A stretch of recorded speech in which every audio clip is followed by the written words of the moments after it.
Assalamualaikum warahmatullahi wabarakatuh. Halo semuanya, welcome to Cita-Citaku. Video kali ini masih membahas terkait soal-soal untuk persiapan tes. Nah, soal yang akan kita bahas kali ini adalah tes angka atau numerik terkait hubungan antar variabel. Oke, jadi kita mulai dari soal pertama. Nah, sebagai informasi hubungan antar variabel itu kita masih berdasarkan hitung-hitungan ya, hitung-hitungan dasar. Kemudian kita tentukan misalnya X-nya keterangan seperti ini. X selisih umur Tuti dan umur ayahnya sekarang. Dan Y selisih umur kedua orang itu 5 tahun yang lalu. Baru kita tentukan nanti X dengan Y-nya mana yang besar, mana yang kecil, atau apakah dia sama dengan atau tidak bisa ditentukan. Nah, di sini kita bisa lihat ya, namanya selisih umur. Kalau selisih umur mau 1 tahun ke depan, 100 tahun ke belakang, atau 1000 abad kemudian, tetap aja selisih umur seseorang itu pasti akan tetap sama. Selisih umur Tuti dan umur ayahnya mau tahun ini ataupun 5 tahun yang lalu akan sama. Jadi jawabannya adalah C. Jadi kadang kita bisa jawabnya dengan logika saja atau kita perlu menggunakan hitungan sedikit atau banyak, tergantung soalnya. Oke, lanjut ya, soal berikutnya. Jika X sama dengan berat total K kotak yang masing-masing beratnya 1 kilo. Nah, ini kita bayangkan, misalnya K-nya itu berat total 2 kotak. Jadi saya punya 2 kotak, misalnya K-nya 2 ya. Saya punya 2 kotak yang masing-masing beratnya 1 kilo. Kalau saya angkat 2 kotak tersebut, saya sama aja mengangkat 2 kilo. Ya, 2 kotak, 1 kilo. Ada 2 kotak 1 kilo, berarti kotak pertama 1 kilo, kotak kedua sekilo. Saya angkat 2 kotak itu, maka saya sama aja mengangkat 2 kilo. Beratnya 2 kilo. Nah, kemudian yang Y, berat total 1 kotak yang masing-masing beratnya K kilo. Nah, kalau 1 kotak masing-masing beratnya K kilo, ya cuma ada 1 kotak. 1 kotak itu yang saya angkat 2 kilo, sama aja saya angkat berat sesuatu yang 2 kilo. Berarti otomatis sama nilainya. Atau kalau saya tulis, X yang pertama itu K kali 1 kilo. Ya udah sama aja K kilo. Yang Y itu saya punya 1 kotak kali K kilogram. Sama aja saya punya K kilogram juga. Berarti jawabannya adalah yang X sama dengan Y. Oke, semoga bisa dipahami dengan mudah ya. Kemudian, jika harga Y terletak di antara harga X dan Z. Harga Y itu terletak di antara X dan Z. Berarti saya bisa bilang nilainya seperti ini. Oke. Dan X kurang dari Z.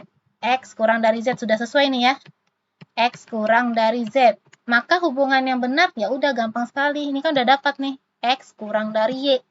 Berarti yang B. Oke, dari keterangan pertama aja Y terletak di antara harga X dan Z, kita udah bisa dapat nilai bahwa X kurang dari Y. Next. Nah, di sini jika X sama dengan akar 72 kurang 78. Kita lihat 72 ini ya, itu kan kurang dari 78. Nah, kalau misalnya 72 kurang 7 karena dia nilainya lebih kecil, maka nilai akar 72 akan kurang dari 78. Maaf, akan kurang dari akar 78. Artinya, nilai X ini akan menghasilkan bilangan negatif. X-nya bilangan negatif. Kenapa? Karena bilangan yang lebih kecil dikurang bilangan yang lebih besar. Contohnya ya, ambil aja lah 72 kurang 78 jadinya negatif 6 gitu ya. Nah, kemudian ini untuk X. Kalau yang selanjutnya 74 seper 74 dengan seper 76. Kita lihat dulu dari penyebutnya. Penyebutnya untuk Y ya, kita bahasannya sekarang yang Y. Penyebutnya itu 74 itu kurang dari 76. Nah, teman-teman, semakin besar penyebut, semakin kecil nilai dari suatu bilangan. Kenapa? Misalnya saya ambil contoh 1/2 dengan 1/4. 1/2 itu adalah 0,5.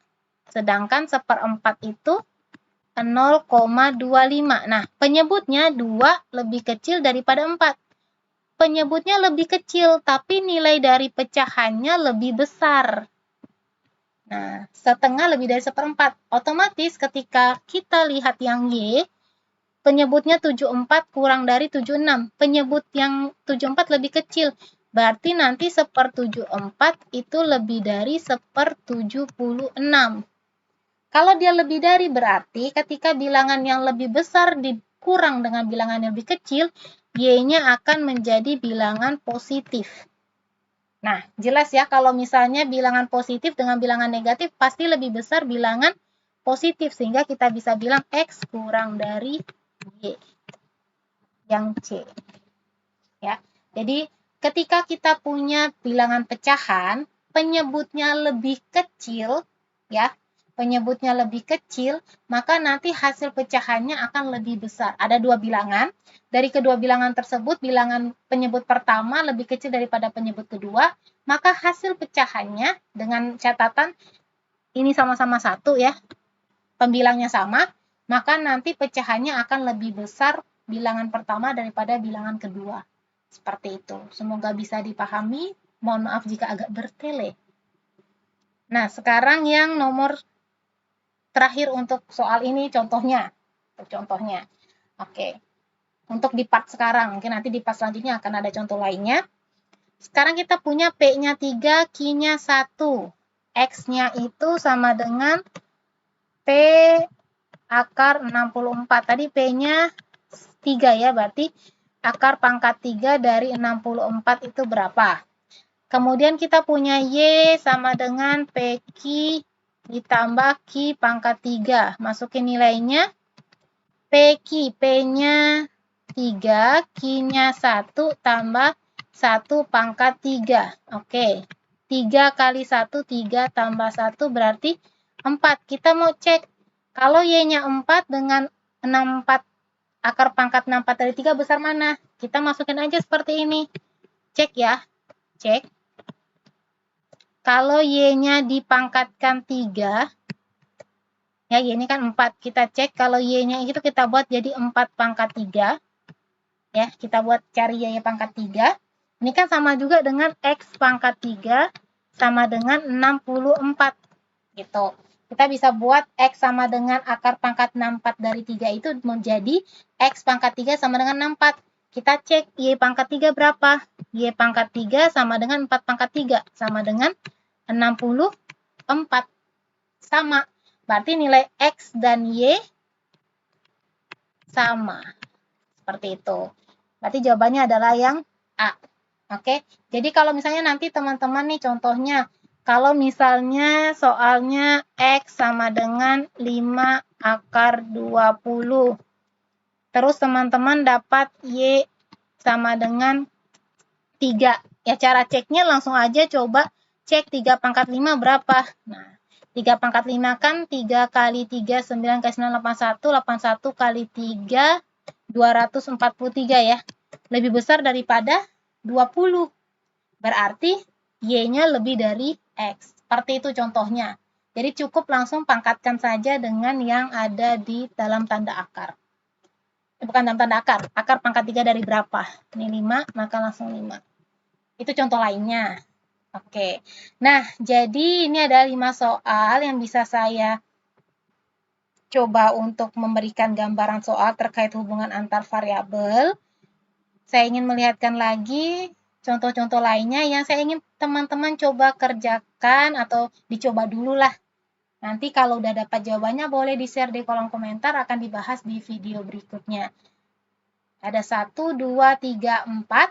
Boleh di-pause sambil dicoba. Kalau misalnya mau sharing caranya di kolom komentar juga sangat boleh. Oke, nah jadi sekian gambaran soal terkait hubungan antar variabel. Ini untuk part 1. Semoga ada part-part lainnya sehingga saya bisa semakin banyak sharing soal-soal. Terima kasih atas kunjungan teman-teman di channel Cita-Citaku. Semoga informasi dan soal-soal yang saya berikan bermanfaat. Selalu semangat dan good luck. Sampai jumpa di video berikutnya.